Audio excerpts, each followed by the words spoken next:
नमस्कार। चीन को अब डर लगने लगा है। आपको लगेगा कि मैं ये भारतीय टीवी चैनलों जैसी हेडलाइन क्यों बता रहा हूं, लेकिन जब मैं ये बात कह रहा हूं तो चीन की तरफ से क्या संकेत मिल रहे हैं उसके आधार पर कह रहा हूं। और अगर भी आप ये मेरी पूरी बातचीत सुनेंगे तो आपको समझ में आएगा कि उसका डर कितना बड़ा है, वो किस तरह से डर रहा है, ये आपको समझ में आ जाएगा। और मैंने चूंकि लगातार मैं आपको बता रहा हूं कि इधर मैंने चीन से संबंधित खबरें देखना ज्यादा शुरू कर दिया है। और आपको याद होगा कि जब भारत ने 59 चाइनीज ऐप्स पर बैन लगाया था और जिसके बाद अमेरिका में टिकटॉक बैन हुआ, यानी ये बात आप समझिए कि जो अमेरिका में प्रतिबंध लगा है चाइनीज ऐप पर, वो भारतीय प्रतिबंधों के बाद लगा है। तो वैसे तो जो दुनिया की हेडलाइन बनेगी, खबरें जो लिखी जाएंगी, वो लिखे जाएंगी कि वर्ल्ड इज फॉलोइंग यूएस, यानी दुनिया यूनाइटेड स्टेट्स ऑफ अमेरिका के पीछे पीछे चल रही है। और माना भी जाता है, क्योंकि अमेरिका के जो मित्र देश हैं या जो अमेरिका के साथी देश हैं इस वक्त, अमेरिका के साथ जो यूनाइटेड किंगडम जो उसका ऑल वेदर अलाई है, इसके अलावा भी जो ऑस्ट्रेलिया है, जो कोरिया है, दक्षिण कोरिया की बात मैं कर रहा हूं, या फिर जापान है, ये सब अमेरिका से लीड ले रहे हैं। लेकिन कमाल की बात देखिए कि इन सभी देशों के साथ चीन के कारोबारी रिश्ते कमजोर नहीं पड़े। कब तक? जब तक भारत के साथ चीन युद्ध की स्थिति में नहीं आ गया और चीन ने वो गलती कर दी जो उस पर बहुत भारी पड़ती हुई दिख रही है। और इसको अब जो चीन का अधिकृत मुखपत्र जैसा है ग्लोबल टाइम्स, उसके संपादकीय में भी आसानी से पढ़ा, देखा, अनुभव किया जा सकता है, महसूस किया जा सकता है। और अब चीन कह रहा है कि देखिए, अमेरिका ये जो शीत युद्ध कर रहा है, कोल्ड वॉर कर रहा है, ये अच्छी स्थिति नहीं है। और लगातार जो ग्लोबल टाइम्स पे संपादकीय लिखे जा रहे हैं, खबरें लिखी जा रही हैं, वो इस तरह से पेश करने की जा रही है जिससे चीन जो है वो विक्टिम हो, पीड़ित हो। जो चीन के विदेश मंत्री हैं वो कह रहे हैं कि US has been pursuing its egoism, unilateralism and bullying policy to the extreme. ये ग्लोबल टाइम्स के मुख्य पृष्ठ पर आपको उनकी विदेश मंत्री की तस्वीर के साथ मिल जाएगी, चीन के जो विदेश मंत्री हैं। और उसके अलावा जो हेडलाइंस भी हैं, वो एडिटोरियल कहता है कि China should not bite into all out US attacks. China did not ban Google but US tries to destroy Huawei. US China emergency channels for South China Sea needed now. फिर से इसको headline सुन लीजिए, US China emergency channels for South China Sea needed now. तुरंत जरूरत है अभी UK to feel the pinch by banning Huawei 5G tech. What cards could China play in response to UK's Huawei ban. और आखिरी है view point में ही, China will not involve into a self involve itself in a so called new cold war. ये चीन के global times में एक समय में आपको याद होगा कि मैंने आपको बताया था कि किस तरह से पूरा का पूरा ग्लोबल टाइम्स का जो पहला पेज, जिसको होम पेज कहते हैं, वो सजा रहता था भारत के साथ वाली खबरों से। और चूंकि भारत तनकर खड़ा हो गया तो दुनिया में परिदृश्य बदल गया है। और भारत में कम से कम लोग इसको मानने से बचेंगे कि अरे हमने क्या कर दिया, या भारत की नीति से क्या हो गया चीन के खिलाफ। लेकिन दरअसल हुआ तो भारत की ही नीति से है। और भारत अगर वहां पीछे हटता हुआ दिखता, भारत अगर जरा सा भी कमजोर पड़ता हुआ दिखता, तो जो ये अमेरिकी स्टैंड है, या जो अमेरिकी राष्ट्रपति डोनाल्ड ट्रंप जो प्रतिबंध लगा रहे हैं चीनी कंपनियों पर, चीन के जो अलग अलग उनके कारोबारी रिश्ते हैं उसको खत्म कर रहे हैं, वो तो कह रहे हैं कि अमेरिकी विश्वविद्यालयों से चीनी छात्रों को भी बाहर निकालो। हालांकि यह फैसला अव्यवहारिक है, लेकिन चूंकि जिस तरह से चीन के जो चाइनीज कम्युनिस्ट पार्टी है और पीएलए पीपुल्स लिबरेशन आर्मी, उसके लोग कंपनी, रिसर्चर्स, डॉक्टर्स, इंजीनियर्स हर जगह जाके जिस तरह से काम कर रहे हैं, विश्वविद्यालयों में जिस तरह से काम कर रहे हैं, प्रोफेसर के तौर पर, पत्रकार के तौर पर, उससे खतरा बहुत बड़ा हो गया है। और इसीलिए माइक पॉम्पियो कहते हैं कि हम देर से जागे हैं। लेकिन मैं अब आपको ग्लोबल टाइम्स के जो एडिटर हैं हू शिजिन, और जिन्होंने जब भारत ने 59 चाइनीज ऐप्स बैन किए, प्रतिबंधित किए, तो उन्होंने लिखा कि काश भारत भी कुछ ऐसा बनाता जिसको हम चाइनीज अपने जीवन से निकाल पाते। तो इसका जवाब आनंद महिंद्रा ने बहुत खूबसूरत दिया था कि इससे ज्यादा प्रोवोकेटिव, इससे ज्यादा चैलेंजिंग कुछ नहीं हो सकता भारतीय उद्योगपतियों के लिए। लेकिन मैं बार बार कहता हूं कि इससे आपको वो याद रखना है जिसको मैं कहता हूं कि देशज में चीन की ऐसी की तैसी, और थोड़ा सभ्य भाषा में कि अपना जीवन चीन मुक्त करना है। इस लक्ष्य को कैसे हासिल करना है, कैसे प्राप्त करना है इस लक्ष्य को। और जब हू शिजिन लिखते हैं और उनका जो एडिटोरियल है वो लिख रहा है कि China will not involve itself in so called new cold war, चीन किसी भी हाल में खुद को इस नए तथाकथित शीत युद्ध के साथ नहीं जोड़ेगा, इसमें शामिल नहीं होगा। और जब आप उसको देखते हैं ना, पूरा जो वो संपादकीय है, मैं उसको पढ़ के आपको सुनाऊंगा और उससे आपको बताऊंगा कि क्या मन स्थिति है चीन में। क्योंकि चीन जब अमेरिका के प्रतिबंध है, दुनिया भर के प्रतिबंध है, और चीन ये बता रहा है कि देखिए हम तो सबको दे ही रहे हैं, हमारे बाजार से सबको मिल रहा है, लेकिन सवाल यह है कि अमेरिका की कंपनी हो या दुनिया की कंपनी हो, अगर सारा का सारा हिस्सा आप ही ले जा रहे हैं तो फिर निश्चित तौर पर दूसरे लोग इसको क्यों मानेंगे। और यूनिलैटरली कौन काम कर रहा है ये दुनिया को पता है। आज तक यूट्यूब, ट्विटर, फेसबुक या दुनिया की कोई भी कंपनी वहां क्या ठीक से काम कर सकती है क्या स्वतंत्रता पूर्वक? इसका जवाब है नहीं करती है।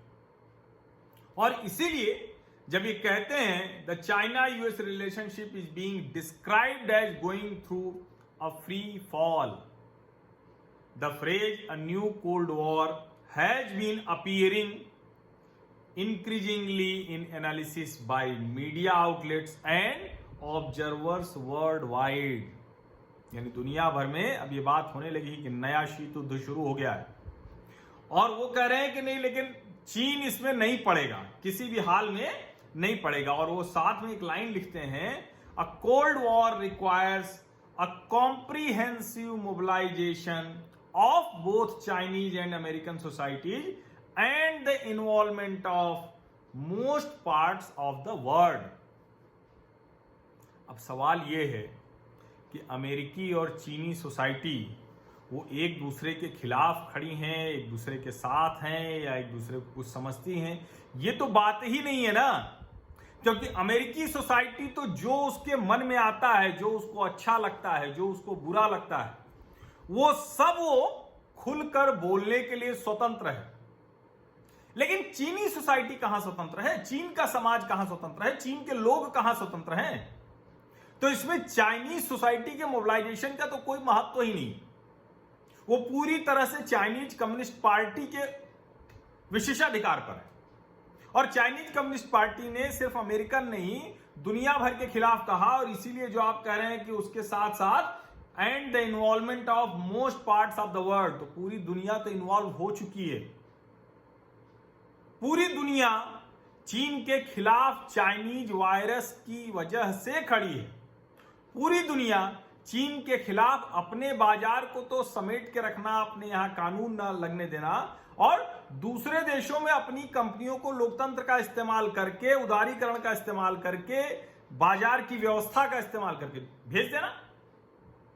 तो पूरी दुनिया का इन्वॉल्वमेंट तो हो चुका है। Most part of the world is already involve. तो इसलिए ये जो नए शीत युद्ध की बात हो रही है, वो तो चीन ने बहुत पहले से किया हुआ था। बस ये था कि अभी तक एक तरफा शीत युद्ध था। दूसरा जो हिस्सा था दुनिया का, वो जाग नहीं रहा था, सो रहा था, जिसको माइक पॉम्पियो ने माना है। और इसीलिए जब ये कहते हैं कि अमेरिकी पॉलिसी मेकर्स या जो कुछ यूएस एलिट्स हैं वो नहीं कर पाएंगे, तो ये आप समझिए कि क्या कह रहे हैं। अब इसके आगे कह रहे हैं bringing the entire Mankind back into the cold war is a crime that history will never forgive. सही बात है, कभी नहीं भूलेंगे विश्व इतिहास में कि चीन ने तानाशाही करते हुए दुनिया के जो लोकतंत्र था उनका कैसे, उनकी कमजोरियों को फायदा उठाया, या कहें कि उनकी अच्छाइयों को बुराइयों के लिए इस्तेमाल किया। कितना खतरनाक है कि कोई अच्छा व्यक्ति है तो उसकी अच्छाई का आप इस्तेमाल करके दुनिया भर में बुराई फैला दो। चीन ने लोकतंत्रों का इस्तेमाल करके तानाशाही फैलाई है, यही काम किया है। लेकिन बहुत साफ साफ दिख रहा है कि अब इस स्थिति में नहीं है, और इसीलिए चीन अब कैसे समझाते हुए धमकाता है वो जरा आप देखेंगे तो समझ में आएगा। और इसकी एक लाइन में पढ़ता हूं, today's world is completely different than that of cold war era during which the camps of socialism and capitalism were formed. तो भाई तब तो मान लीजिए कि सोशलिज्म और कैपिटलिज्म की लड़ाई थी, अब तो सिर्फ और सिर्फ डिक्टेटरशिप और डेमोक्रेसी की लड़ाई है। दुनिया के लोकतंत्र की दुनिया के तानाशाहों के साथ लड़ाई है, जैसे चीन, जैसे उत्तर कोरिया, जैसे तुर्की, रेसेप तैयब अर्दोगन, इस तरह के जो दुनिया के तानाशाह हैं उनसे लड़ाई है। और दुनिया के लोकतंत्र वो लड़ाई लड़ेंगे, उसको आप कोल्ड वर्ल्ड वॉर का नाम दीजिए या जो भी नाम दीजिए, लेकिन वो लड़ाई लड़ेंगे।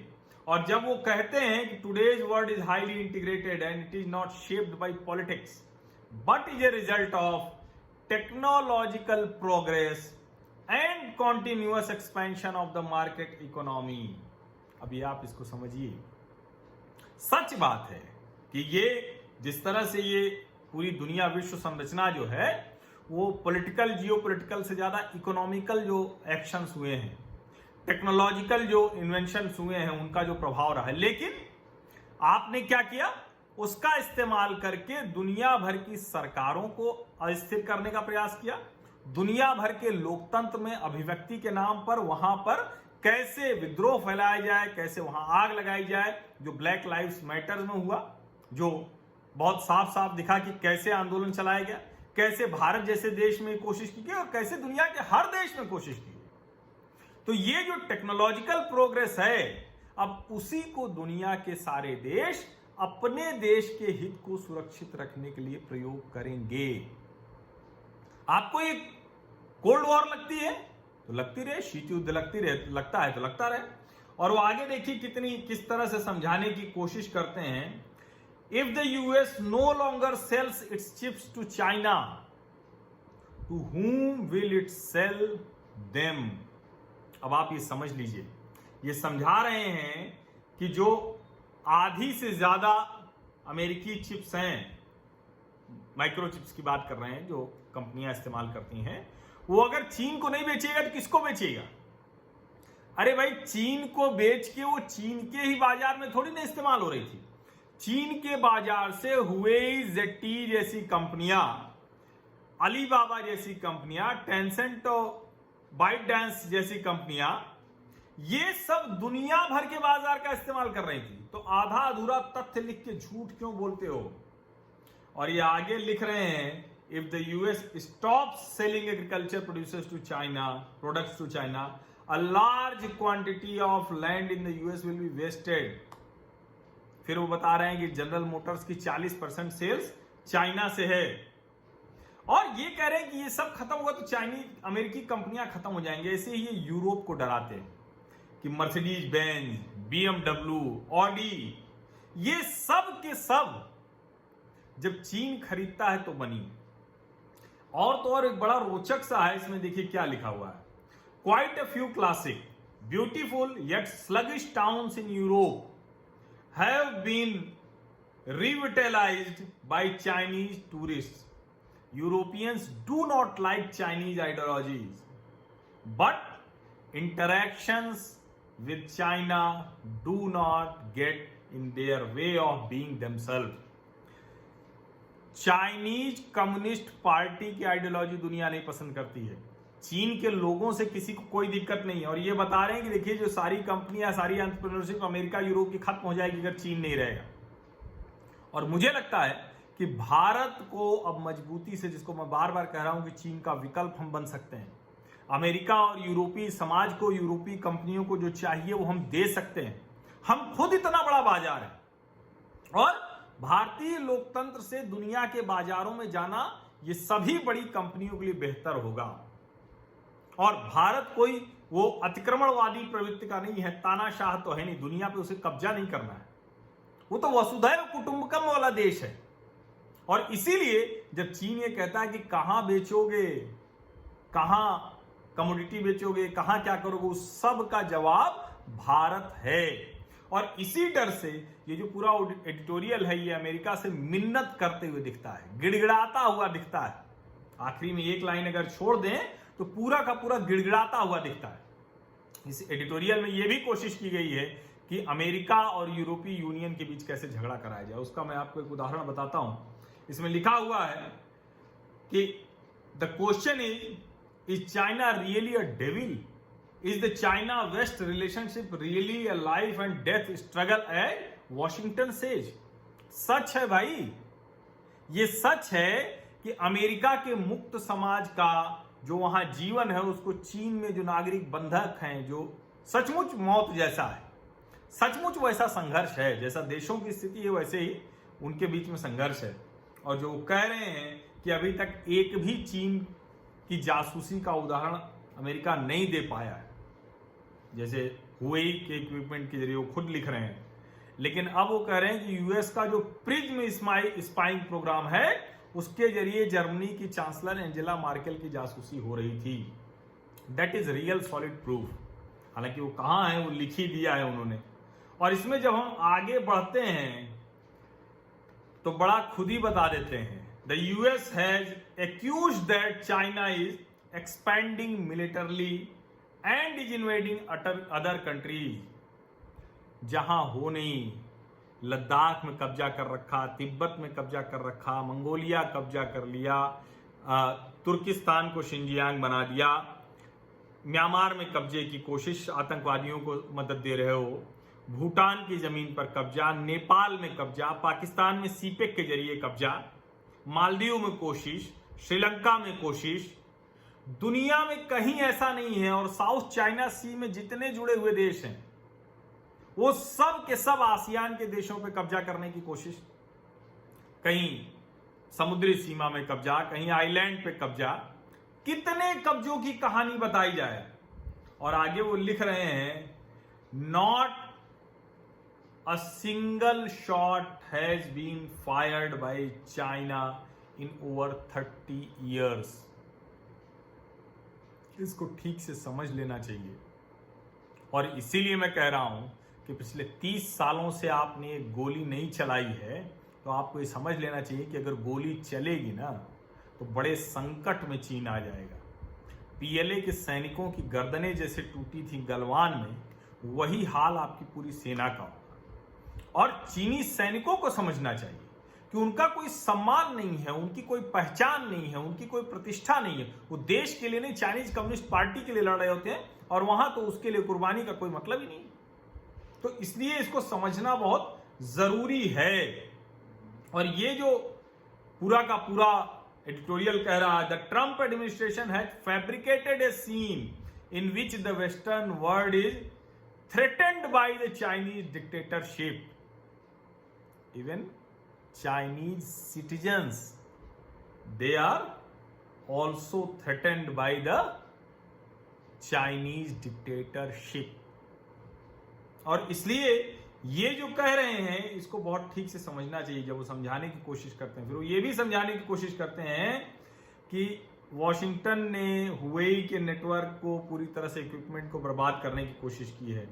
अब उसके बाद लिखते हैं कि जनरल मोटर चीन से चला जाएगा क्या, एप्पल चीन से चला जाएगा क्या, मैकडोनल्ड चीन से चला जाएगा क्या, और क्या सारे के सारे चाइनीज छात्रों को अमेरिकी विश्वविद्यालय से निकाल देंगे क्या। अब वो इस तरह की बातचीत करने लगे और वो पूछते हैं कि क्या जर्मनी, जापान और दक्षिण कोरिया ये अमेरिका की जो अगुवाई में हो रहा है उसके पीछे पीछे चलेंगे। और ये सब लिखते हुए लगभग गिड़गिड़ाने वाले शब्दों का इस्तेमाल है, लेकिन बीच में एक लाइन है जो कहती है कि नहीं नहीं हम लड़ेंगे। If the US breaches China's bottom lines then China will not be afraid of fighting a cold war और इवन हॉट वॉर। किसको ये धमकी दे रहे हो भाई? एक तरफ तो गिड़गिड़ा रहे हो और दूसरी तरफ ये धमकी देने की कोशिश कर रहे हो। तो सबसे पहले तो ये कि दुनिया के सभी देशों में जहां अतिक्रमण करने की कोशिश की है उससे बाहर निकलो और उसके बाद ये बात करो। और ये जो इसमें पूरी लाइनें हैं ये बहुत क्लियर कट बताती हैं कि अब चीन दुनिया की सामूहिक शक्ति से घबरा गया है। अब ये जो राक्षस है, चीनी राक्षस, तानाशाह क्रूर राक्षस जो है, वो पूरी तरह से घबरा गया है और इसीलिए वो कह रहे हैं कि China is fully capable of continuing its own agenda under heavy US pressure. मतलब इतने दबाव के बावजूद भी अपना जो एजेंडा हो चलाने में कामयाब रहेगा। It should keep opening up to the outside world. बड़ा भला होगा भाई। मैं तो नहीं समझता कि कोई भी जो चीन के खिलाफ बोले लिखे वो ऐसे आसानी से जाके घूम के आ पाएगा। हमने देखा है कि वहां क्या क्या हो रहा है। और ये जो आप कह रहे हैं कि it should keep opening up to the outside world, देखो नहीं पता चला ग्लोबल टाइम्स की एडिटरी भी चली जाएगी हु शीजिन तुमसे, क्योंकि जिस तरह से तुम लिख रहे हो इसमें पूरी तरह से ये खतरा हो जाएगा कि एक भी लाइन आपने गलत लिख दी तो आपकी नौकरी चली जाएगी। और ये इन्होंने लिखा है इसमें बहुत कुछ। इन्होंने कहा है कि हम बिल्कुल ये नहीं होने देंगे, कोल्ड वॉर में नहीं जाएंगे। लेकिन ये कोल्ड वॉर और हॉट वॉर के शब्दों का मसला नहीं है, ये डिक्टेटरशिप बनाम डेमोक्रेसी है। और दुनिया की डेमोक्रेसी चीन की डिक्टेटरशिप से लड़ने के लिए तैयार है। डेमोक्रेसी युद्ध नहीं चाहती, लेकिन अगर डेमोक्रेसी युद्ध पे आ जाएगी तो दुनिया का कोई डिक्टेटर उनके आगे टिकेगा नहीं। और इसकी भाषा सुन के आप समझ गए होंगे कि चीन का दबाव कितना बड़ा है। इसलिए हमें वो याद रखना है, वो मंत्र चीन की ऐसी की तैसी।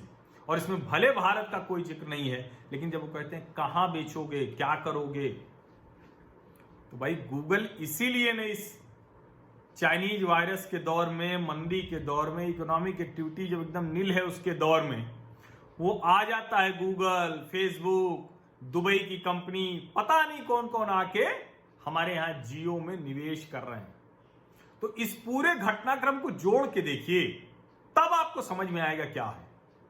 और मैंने आपको बताया था एक दिन की दुनिया की कंपनियां अब उनको याद दिला रहे हैं कि Mercedes Benz, Audi, BMW, European, कोई भी देश, कोई भी समाज तभी बड़ा हुआ जब उसकी कंपनियां बड़ी हुई। और ये सारा अवसर है भारत की कंपनियों के बहुत बड़े हो जाने का। इसलिए इत्मीनान रखिए, ये जो अमेरिका और चीन के बीच की कोल्ड वॉर है, ये सिर्फ दो देशों के बीच की कोल्ड वॉर नहीं है। ये जो भारत और चीन के बीच का युद्ध है जैसी स्थिति है, सिर्फ सीमा विवाद नहीं है। ये जो भूटान की नक्शे में घुसने की कोशिश कर रहा है, ये जो नेपाल को अपने कब्जे में लेने की कोशिश, ये जो सीपेक के जरिए पाकिस्तान में घुस रहा है, ये दुनिया के जितने भी देश हैं, ये डेमोक्रेसीज बनाम डिक्टेटरशिप है। और डेमोक्रेसी की ही जीत होगी, आप यकीन रखिए। बहुत बहुत धन्यवाद आप सभी लोगों का। और मैंने जो आपसे कहा था तो मैं कोशिश करूंगा कि चीन से संबंधित हर छोटी बड़ी खबर मैं आपको बताता रहूं, अपडेट करता रहूं। आपको सिर्फ करना यह है कि सब्सक्राइब कर लीजिए, नोटिफिकेशन वाली घंटी दबा दीजिए। बाकी का सारा काम मैं करता रहूंगा। और देश में भी जो राजनीतिक, आर्थिक, सामाजिक घटनाक्रम है उस पर भी मेरी नजर बनी रहेगी, उसका विश्लेषण भी मैं करता रहूंगा। बहुत बहुत धन्यवाद।